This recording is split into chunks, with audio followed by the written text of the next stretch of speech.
Shots were fired, hospitals on lockdown, and a high-speed chase made for a scary afternoon in downtown Billings today. One suspect is now hospitalized after an attempted burglary that turned into a police-involved shooting.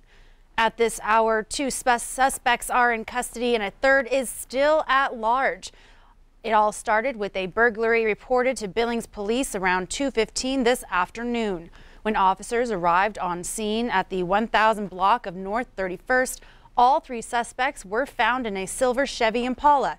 Shots were fired and the vehicle sped away. Authorities found the vehicle just 1 block away at the intersection of 11th Avenue North and North Broadway. 1 suspect was taken into custody. 1 was taken to St. Vincent Healthcare with a gunshot wound, and the 3rd, described as an African-American man with long black hair, took off on foot. Authorities closed off the area around Dealer Park, as they searched for the suspect. And both local hospitals also went into a lockdown. And at this hour, the 3rd suspect has still not been located.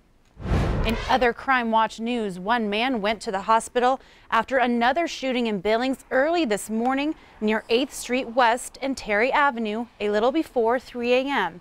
A 55-year-old white male from Roundup called 911 after he had been shot. According to Billings police, the victim had a single gunshot wound to the hip and pelvic area.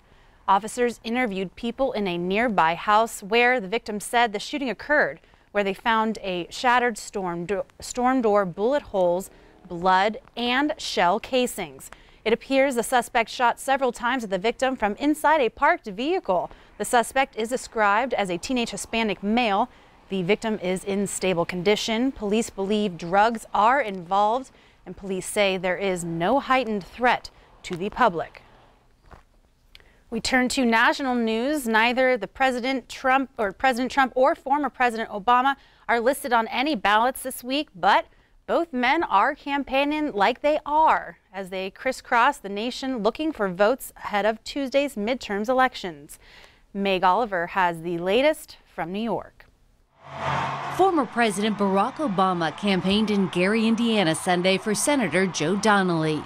And then he always was focused on what's the best thing for the Hoosiers that he served. And he was honest and he was direct. Obama has been stumping for Democrats in the final days of campaigning before Tuesday's midterm elections.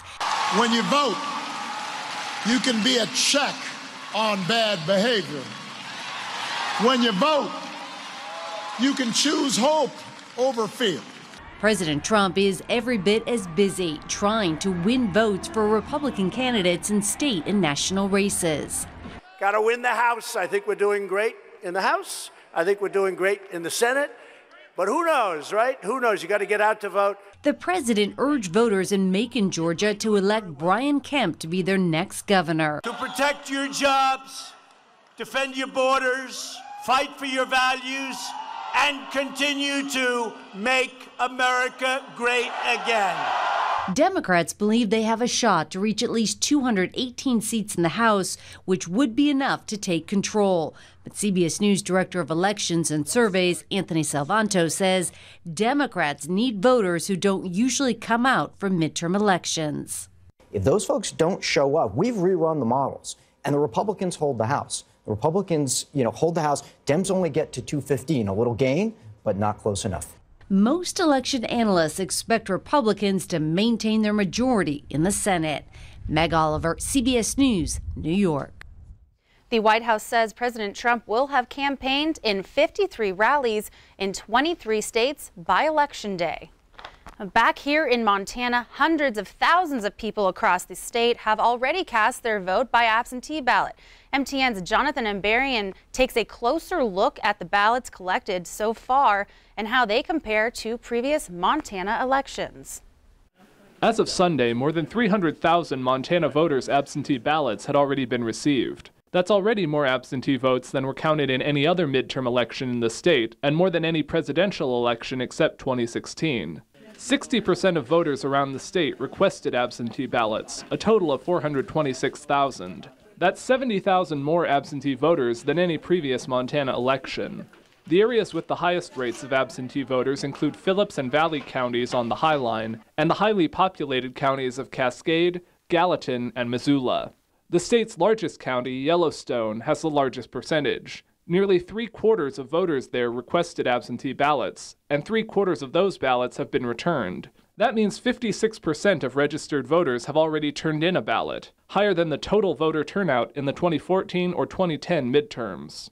What's not clear yet is how many Montanans will vote on Election Day. In 2016, almost 2/3 of the state voted absentee, and that number has been increasing at every general election.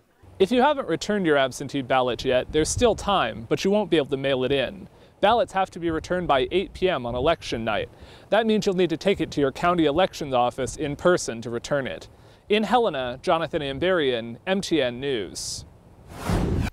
And if you have already sent in your absentee ballot ahead of election night and are wondering if the election offices received and processed it, there's a way to check. Head to Montana Secretary of State's My Voter page, enter your name and birth date, and see your voter status, absentee ballot status, and view a sample ballot. Find your location of polling place and much more. Now joined here with meteorologist Connor Pregitzer. There's a little bit of rain today. We did. We woke up to some showers and a lot of stuff in the area. We kind of avoided the bulk of it, but it's in and around the state today. Here's the reported numbers from across the state. Billings, only 0.06 of an inch. Again, some of that light stuff early this morning, avoiding the bulk of it. Up in the northeast, a little bit more. Miles City, Glendive, Williston, all seeing a little bit. Kalispell and Missoula also seeing numbers jumping up towards 0.2 and 0.3 of an inch there. Let's take a look at the radar loop. This is from early this morning. This was when we saw our showers. That's coming in about 6:30 to 11 o'clock or so, but just really, really light stuff. And we can see here lingering in the northeastern portion of the state as we jump this radar loop forward to the last 3 hours up to present time here. Still showers in the Glasgow area, Miles City a little bit there as well too. So there is still the moisture kicking around, although it is beginning its push off to the east. We'll talk about what's coming next in the full forecast here in just a little bit. All right, thanks, Connor. This weekend, Native American students in the area brought their tribal cultures together to remind young people of their importance.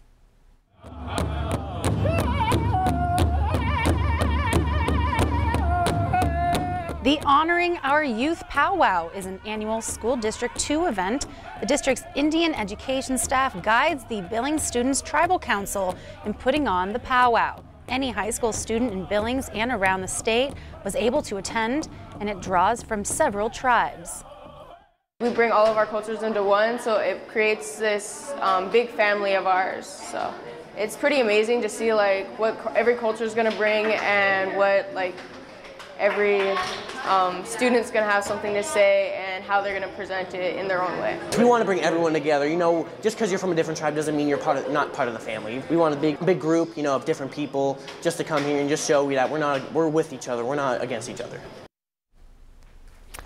The high school powwow rotates among Senior, West, and Skyview.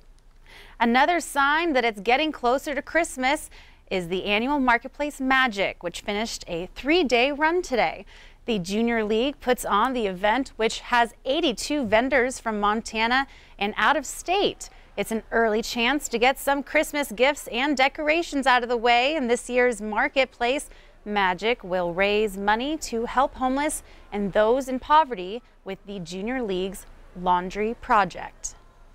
Make this project as big as it can be, whether that's having washers and dryers in every school, or having a huge laundry bus, which is just full of washers, dryers, showers, so people can wash their clothes, take a shower, and we drive around to them. That's what we're currently working on. Through the years, Marketplace Magic has helped the Junior League with several projects, including the Wise Wonders Children's Museum and Wise Penny. Thanks for watching the 10 o'clock news here on Q2. After the break, in this week's Montana Ag Network report, we find out how this year's sugar beet harvest was for Montana and northern Wyoming sugar growers. Later in sports, the Cats and Grizz breathe a little life into their playoff chances. We'll see how each offense got back on track coming up. You're watching MTN News with Zoe Zandora. Storm Tracker weather with Connor Pregitzer. and sports with Casey Conlon. This is the 10 o'clock news on Q2, Montana's news leader.